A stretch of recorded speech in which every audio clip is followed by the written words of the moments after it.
masalah kiriman Al-Fatihah. Ini masalah fikih. Masalah fikih tidak terlalu diperdebatkan.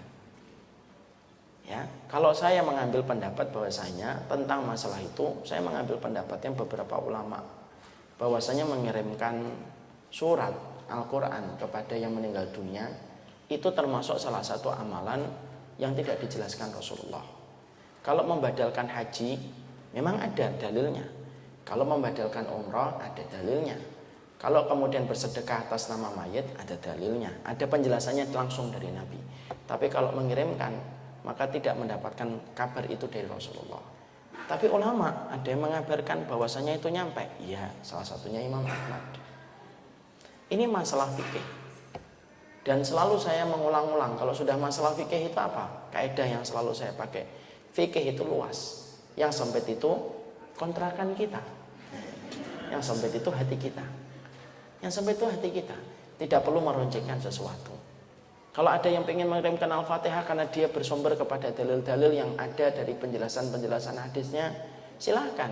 Tapi secara khusus, secara pribadi, saya tidak termasuk yang memiliki pendapat itu.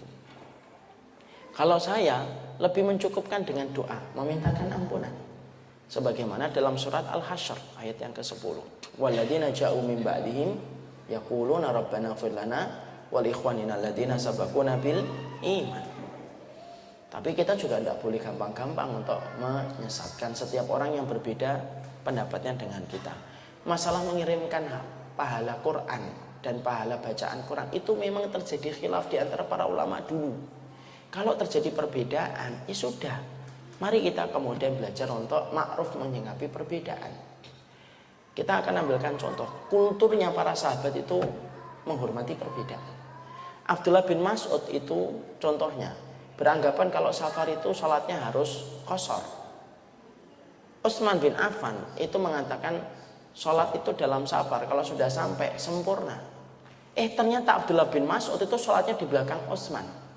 Ketika ditanya kenapa kamu salat di belakang Utsman padahal kamu mengatakan orang yang sempurna di dalam salat ketika safar itu menyelisih pendapat yang lebih kuat. Perhatikan jawaban dari Abdullah bin Mas'ud. Al-khilafu syarrun. Memelihara perbedaan terus itu buruk. Artinya kita sikapi dengan sikap yang baik. Ya, makanya kalau kita nanti terus memperdebatkan masalah-masalah yang semacam ini, banyak perkara-perkara besar yang nanti akhirnya tergeser prioritas kita. Masih membicarakan kunut terus saja. Nah, kapan kemudian kita akan membicarakan tentang agama Allah? Selama itu ada perbedaan para ulama. Kalau tidak ada perbedaan para ulama, ya jangan katakan ada perbedaan. Contoh, yaitu adalah tentang masalah apa ya, yang tidak ada perbedaan. Masalah kemudian niup lilin ketika ulang tahun, kan tidak ada contohnya. Jangan mengatakan tiup lilin. Nah ini terjadi perbedaan para ulama. Lah, ulama siapa? Kan tidak ada. Ada nggak Imam Syafi'i? Nggak ada. Kalau tidak ada, katakan tidak ada. Tapi kalau ada, ya katakan ada. Fikih itu luas, yang sempit itu hati kita. Jangan sampai kemudian perbedaan itu merenggangkan persaudaraan kita. Orang Muhammadiyah, dulu kita diadu domba antara Muhammadiyah dengan NU. Saya kulturnya dari keluarga Muhammadiyah. Tapi saya tinggal di lingkungan NU.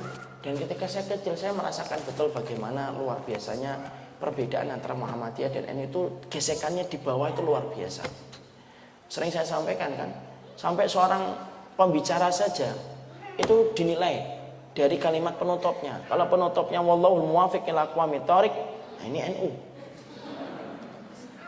Nah tadi beliau tadi, masya Allah ya bapak-bapak tadi saya tungguin. Wallahu a'lam bishawab, nah ini MD.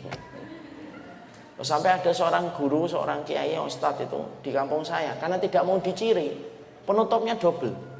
Wallahul muwaffiq ila aqwamit thoriq, wallahu a'lam bishawab. Orang mikir ini MD NU. Masa kayak gitu kita pertahankan. Nanti kalau kita bertengkar terus, anak-anak kita nanti ngomong, bapakmu kalau ngaji sama ustadz itu, bapakku kalau ngaji sama ustadz itu dua-duanya kalau ketemu tidak ngobrol. Terus nanti kalau kita gede tidak usah ngaji.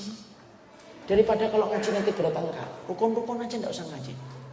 Walaupun itu baru ilustrasi, bisa nggak terjadi? Bisa. Yang kita harus paham.